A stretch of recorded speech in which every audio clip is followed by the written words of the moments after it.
This is the story of Achilles, a man born between gods and mortals, destined for greatness, and remembered for both his strength and his fall.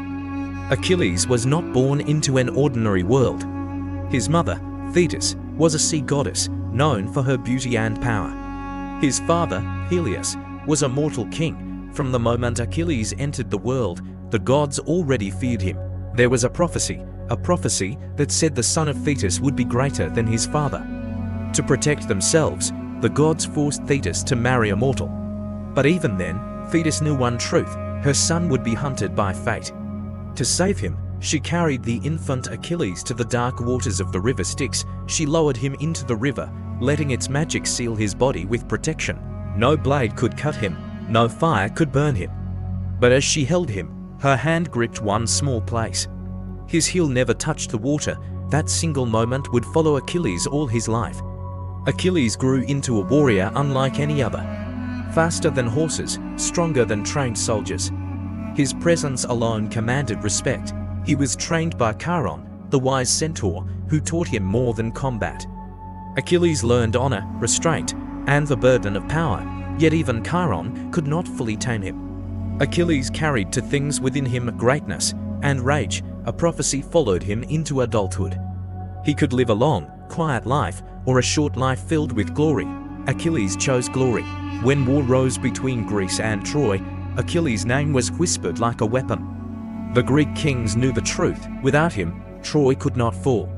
His mother tried to hide him. She disguised him among women, hoping to cheat fate. But destiny is patient.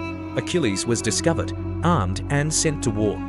The moment Achilles stepped onto the battlefield, the tide changed. He fought like no other. His spear struck with terrifying speed. His shield shone like fire under the sun. Trojans fled at the sound of his name. But Achilles' greatest enemy was not Troy, it was his anger. When King Agamemnon insulted him, Achilles withdrew from battle. Without him, the Greeks suffered heavy losses. Pride had wounded both king and warrior. Then tragedy struck. Patroclus, Achilles' closest friend, entered battle wearing Achilles' armor. The Trojans believed Achilles had returned. But Patroclus fell to Hector, the greatest defender of Troy. When Achilles heard the news, something inside him shattered. He returned to war not as a hero, but as a force of destruction. His rage burned hotter than fire. Rivers ran red as Achilles cut through the battlefield. Even the gods watched in silence. He hunted Hector through Troy's gates. When they finally clashed, fate chose its victor. Achilles killed Hector, but grief had blinded him. He dragged Hector's body through the dust, forgetting honor, forgetting mercy.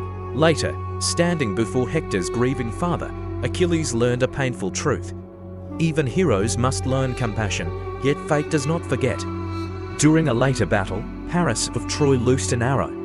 Guided by the god Apollo, it struck the one place Achilles had never been protected, his heel. The greatest warrior of his age fell, not from strength, but from a small weakness hidden since birth. Achilles did not live long, but his name became eternal. He taught the world that power without wisdom leads to ruin. That rage can destroy even the strongest hero. And that every human, no matter how mighty, carries a weakness. Achilles chose glory, and because of that choice, he is remembered forever.